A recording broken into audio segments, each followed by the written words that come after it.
اگر شیطان سے بچنا چاہتے ہیں تو احتیاطی تدابیر اختیار کریں. اس میں سب سے پہلی جو چیز ہے وہ یہ ہے کہ اپنے عقیدے کو مضبوط رکھیں.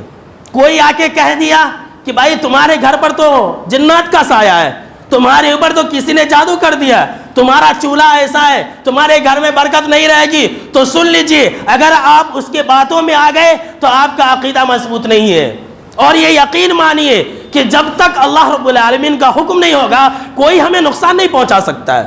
اللہ رب العالمین نے قرآن مجید کے اندر کیا بیان فرمایا؟ وَمَا هُمْ بِضَارِّينَ بِهِ مِنْ أَحَدٍ إِلَّا بِإِذْنِ اللَّهِ, کہ اللہ کی اجازت اور اللہ کی پرمیشن کے بغیر کوئی کسی کو نقصان نہیں پہنچا سکتا. اللہ کے اوپر عقیدہ مضبوط رکھے. جن کا عقیدہ جتنا زیادہ کمزور ہوگا وہ اتنا ہی زیادہ جادوگروں کا چکر لگائے گا, وہ اتنا ہی زیادہ جھوٹے جھوٹے عاملوں کے پاس جا کر کے پیسے برباد کرے گا, وہ اتنا ہی زیادہ اپنے ایمان کو بھی بیچے گا اور اپنے دولت کو بھی لٹائے گا. اللہ کے اوپر پختہ یقین رکھے, جو کچھ بھی ہوتا ہے اللہ کی مرضی سے ہوتا ہے. آج ہمارے سماج اور معاشرے کے اندر لوگ یہی نہیں سمجھتے.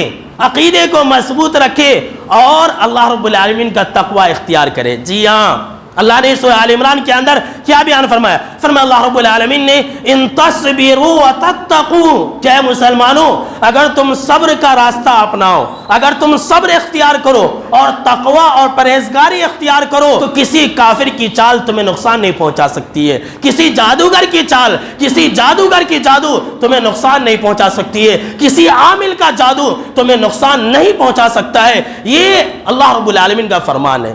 آج ہمارے دلوں کے اندر اللہ کا ڈر اور خوف ہے نہیں ہے. چھوٹی چھوٹی باتوں سے ہم ڈر جاتے ہیں. ہمارے گھر کے سامنے میں اگر کوئی کم گرا دیا, کوئی بھائی لے کر کے جا رہا تھا, راستے میں گر گیا اتفاقاً, صبح اٹھتے ہیں دیکھتے ہیں ڈر جاتے ہیں, ایسا لگ رہا کہ رات میں میرے گھر کے سامنے میں جادو کر کے کوئی گیا ہے.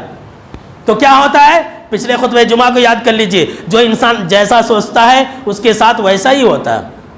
ایسا ہوتا ہے. ایسا آ رہے تھے, وہاں کی 4 روڈ ہے, نمک گرا ہے, بھائی کھنل گئے چلے گئے, آپ کچھ نہیں ہوگا, آپ کا ایمان مضبوط ہے, آپ چلے جائے کچھ نہیں ہوگا. رک گئے, ارے یہ 4 روڈ ہے, ادھر بھی روڈ ہے, ادھر بھی روڈ ہے, ادھر بھی روڈ ہے, یہاں نمک گرا ہے, ایسا لگ رہا ہے کہ جادو کیا میں نے کھنل دیا. وہ گھر آتے آتے اسے ہارٹ اٹیک آ جاتا ہے. یہ اپنے ذہن و دماغ سے نکال دیجئے. اللہ کا ایک ڈر ہمارے دلوں کے اندر ہونا چاہیے. کچھ نہیں ہوگا تو کچھ نہیں ہوگا. اور یہ میں اپنی بات نہیں کہہ رہا ہوں, یہ آپ کو اللہ کا پیغام سنا رہا ہوں کہ اگر تم اللہ رب العالمین سے ڈرو گے تو کوئی معاملہ مشکل نہیں ہے. وَمَن يَتَّقِ اللَّهَ يَجْعَلْ لَهُ مَخْرَجًا, اللہ رب العالمین نے فرمایا کہ دیکھو اگر تم اللہ سے ڈرو گے, تقوی اختیار کرو گے, تو ایسی صورت میں اللہ رب العالمین ہر مشکل سے نکلنے کا راستہ تمہیں بتا دے گا. اور اسی کے ساتھ ساتھ اللہ پر بھروسہ.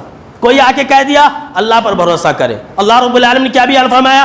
وَمَن يَتَوَكَّلْ عَلَى اللَّهِ فَوَحَسْبُهُ, کہ اے لوگوں سنو, جو اللہ پر بھروسہ کرتا ہے اللہ اس کے لیے کافی ہو جاتا ہے. جی ہاں, کوئی آ کے کہہ دیا اللہ جو چاہے گا ہوگا, میرا اللہ کے اوپر بھروسہ ہے, یقین مانیے کچھ نہیں ہوگا. یہ جتنی ساری روحانی امراض ہے, جادو ہے, جنات ہے, نظر بد ہے, یہ سب ایمان کی کمزوری سے ہوتا ہے. انسان اللہ کے اوپر بھروسہ دکھلائے, انسان اللہ رب العالمین کے اوپر یقین کامل دکھلائے, وہ ساری چیزیں اپنے آپ ختم ہو جاتی. شیطان بھی بھاگ جاتا ہے,